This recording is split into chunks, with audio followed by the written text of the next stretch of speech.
கோவை தொகுதியில் திமுகவின் கணபதி ராஜ்குமார் 38,448 வாக்குகளுடன் முன்னிலையில் இருக்கின்றார்.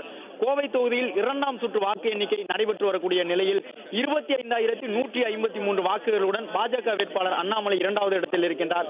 திமுக வேட்பாளர் கிட்டத்தட்ட 10,000 வாக்குகளுக்கும் கூடுதலாக முன்னிலை பெற்றிருக்கின்றார். கோவை மக்களவை தொகுதியின் கணபதி ராஜ்குமார் திமுகவினுடைய வேட்பாளராக 38,448 வாக்குகளுடன் முன்னிலையில் இருக்கின்றார்.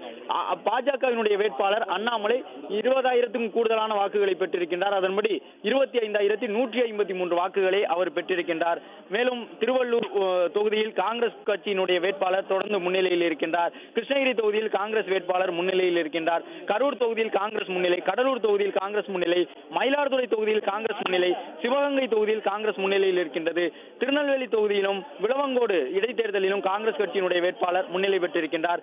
கோயம்புத்தூர் தொகுதியினுடைய வேட்பாளரை பொறுத்தவரை சிங்கை ராமச்சந்திரன் 3வது இடத்திலேயே தொடர்கின்றார். அதிமுக வேட்பாளர் கோவை தொகுதி ஒரு இழுபறியான தொகுதியாக இருக்கும் என்று எதிர்பார்த்ததற்கு ஏற்ப சில சுற்றுகளில், அதாவது இரண்டாம் சுற்று எண்ணப்பட்ட பொழுது அண்ணாமலை ஒரு மிகப்பெரிய முன்னிலையை பெற்றார். அதன் பிறகு மீண்டும் கணபதி ராஜ்குமார் முன்னிலை பெற்றிருக்கின்றார். கோவை தொகுதி கிட்டத்தட்ட இன்று இரவு வரை கூட ஆவதற்கு வாய்ப்பு இருக்கின்றது. கோவையில் பல சுற்றுகளாக வாக்குகள் எண்ணப்படுகின்றன.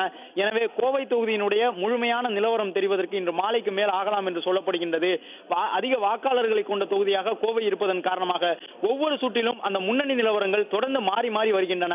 தற்போதளவில் கோவை தொகுதியின் திமுக வேட்பாளர் கணபதி ராஜ்குமார் 38,448 வாக்குகள் பெற்று முன்னிலையில் இருக்கின்றார். கோவை தொகுதியினுடைய பாஜக வேட்பாளர் அண்ணாமலை 28,500 வாக்குகள் வரை பெற்று இரண்டாவது இடத்தில் இருக்கின்றார்.